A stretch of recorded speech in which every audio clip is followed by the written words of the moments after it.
What's up guys, this is Jay from Wargaming, and today I'm going to be showing you my painted Haqqislam models from the Operation Red Veil box set.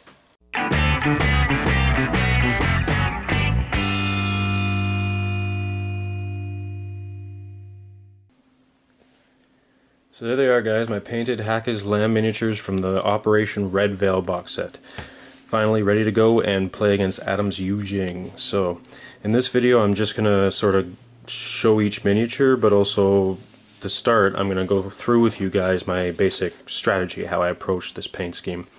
I don't necessarily have all the tips and tricks that Adam might be able to let you guys in on, but I sort of go at it quick, easy, yet still making it look good. So we're just going for the basics with these guys, but I think they turned out pretty well actually. They're miniatures that I can be quite proud of actually.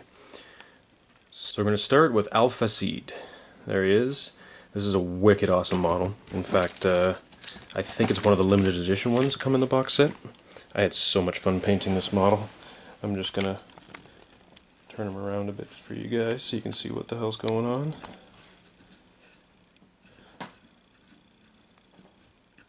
Go. Got both gray and blue armor on the back there. Lots of robotic metal bits everywhere. I at first, when I got this model, thought it was a big robot, but it turns out it's actually a dude in like super heavy armor. Wicked cool. This heavy pistol and heavy machine gun with a grenade launcher attached to it. How awesome is that? So next, we're going to move on to again, I hope I get these pronunciations right. Zhayedan. This guy here. Zhayedan. And the thing that killed me about this guy was the jacket.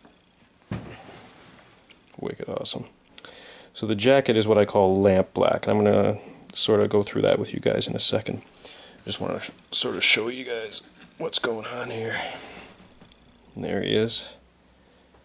Awesome. So much fun painting that one. The next guy on the list is what I believe they call a Khawarij. Khawarij, which apparently literally translates to red turban. I didn't paint mine with a red turban. The designer of the game sort of, I think, intended you to always paint them with a red turban, but you know what? Both the turbans in my faction are just normal cloth color. My guys are trying to be a little more neutral, I guess. Really, I had no idea that the color schemes really had anything to do with the fluff when I painted these guys. I just really wanted, I just looked at them all and thought, I'm going to do gray and black. That's it.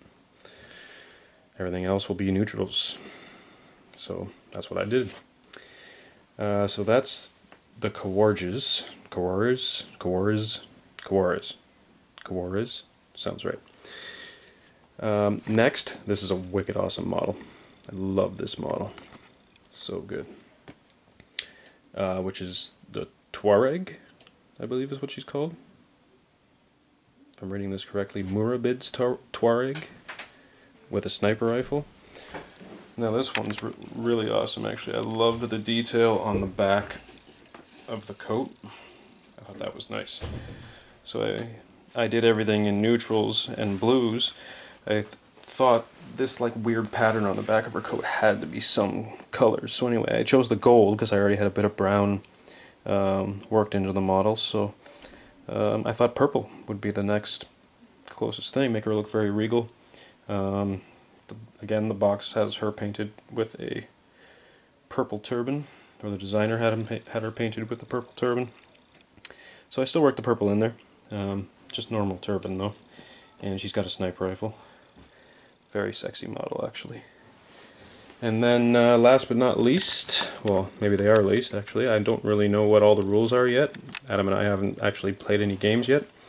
But we have here my Ghulam Infantry, which I assume are just like your basic grunts.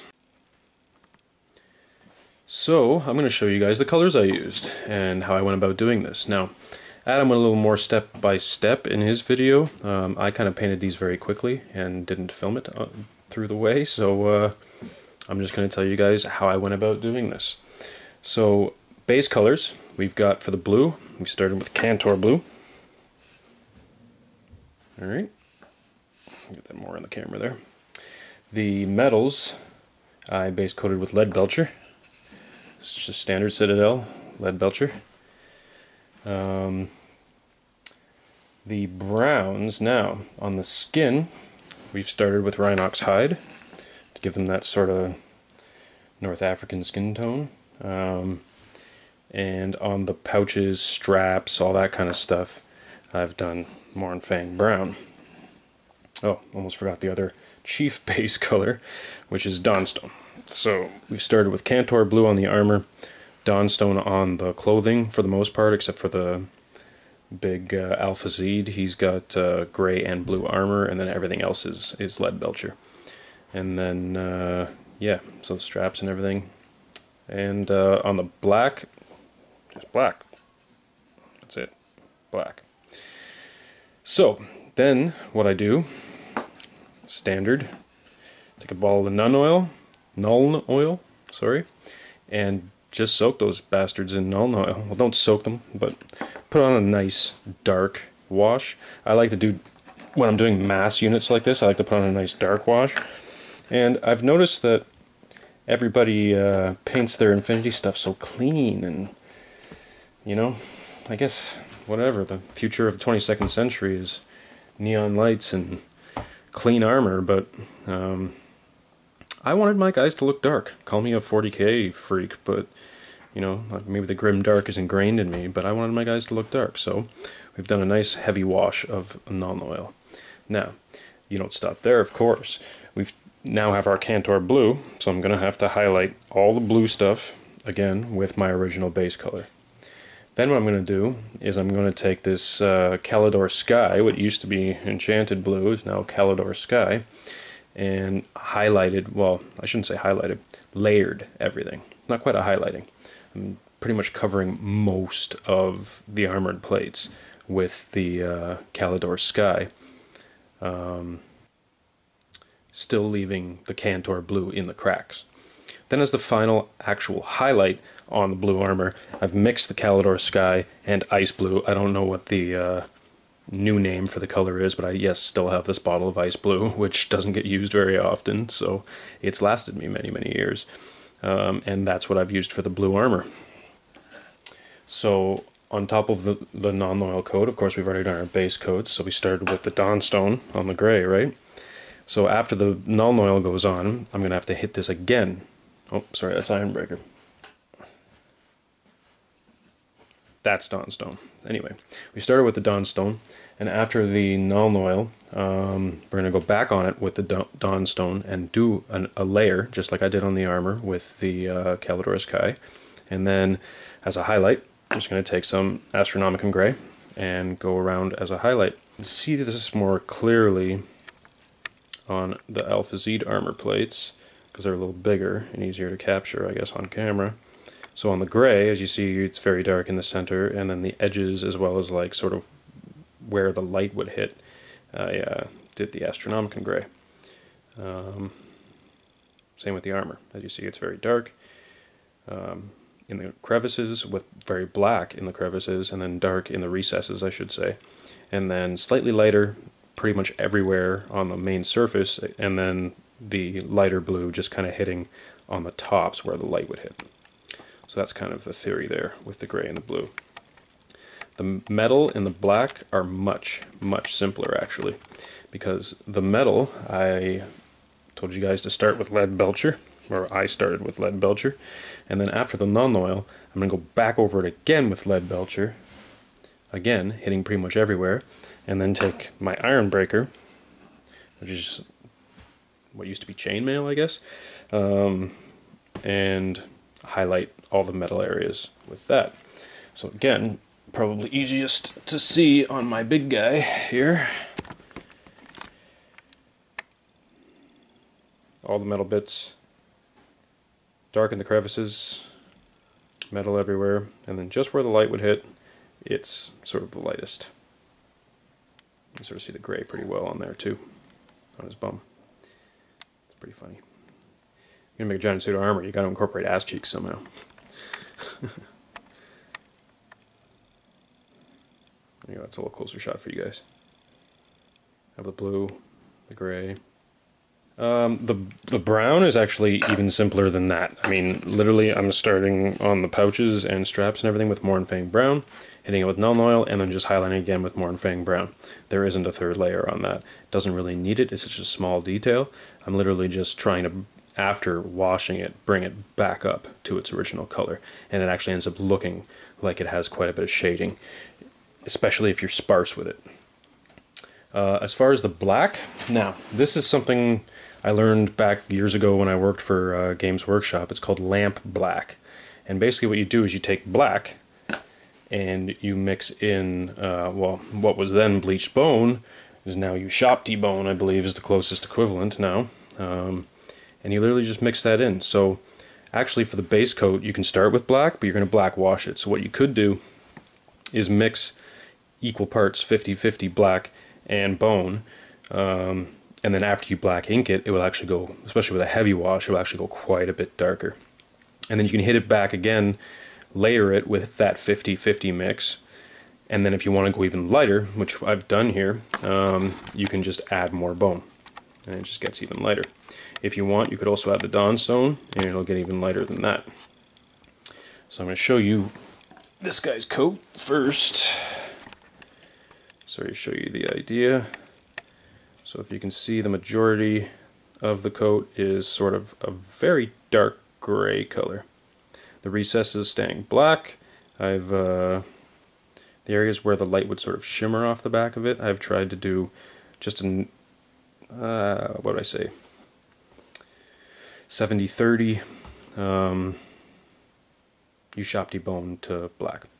Again, if you want to get a slightly different shade for the extreme highlight, you could also mix one of your grays, either Dawnstone or Administrative Gray, with the black, and that's how you get that. I'm also going to show you the chick's cape, the Tuareg.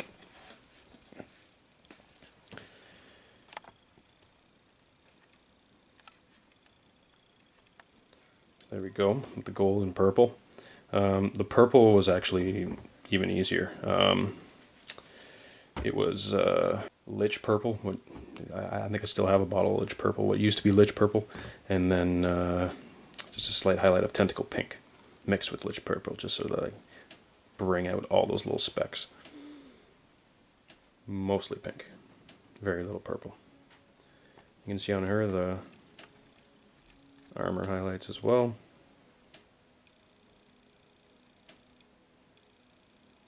And the turban is just the Ushapti bone, Null Oil, and then a hit of Ushapti bone again. If you want to bring it up even one more layer, which I didn't do here because there's only 2 turbans in the entire army, you can mix in a little bit of white on top of the Ushapti bone, and it'll just make it go pow. Sorry, I almost forgot. For the skin, after you've started with the Rhinox hide and Null Oil it, you go back again, highlight with the Rhinox hide, and then a mixture of Rhinox hide and Mournfang brown. So I'll show you guys that up close. So Rhinox hide, Null Oil, and Rhinox hide mixed with Mournfang brown. If you wanted to get more of like an African black skin tone, I would go with Rhinox hide, then Rhinox hide mixed with Dark Flesh is the best way to get that. This time I wanted to go a little more Arab looking, for lack of a better word, so the lighter brown suited the purposes. Plus it kind of, again, neutral colors, right? Black hair, brown skin, with the exception of the blue and the gray. Well, I guess gray is technically a neutral too, but with the exception of the blue and the gray, which are the chief colors, everything else just kind of blends in, where the blue being the accent. So there it is, guys. That's all the paints you'll need to do something very similar to what I've done. The only thing actually that I don't have here is the purple and the gold. Actually,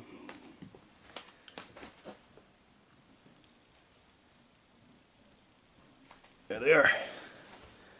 Hashut copper and what's it called now? Zarius purple. Wow, I don't know where Games Workshop gets these names from. So there it is, guys. Those are my Haqqislam models, and I hope you enjoyed learning what colors I used. Until our next encounter.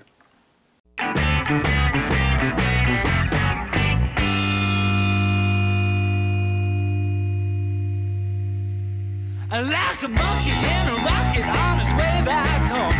Okay.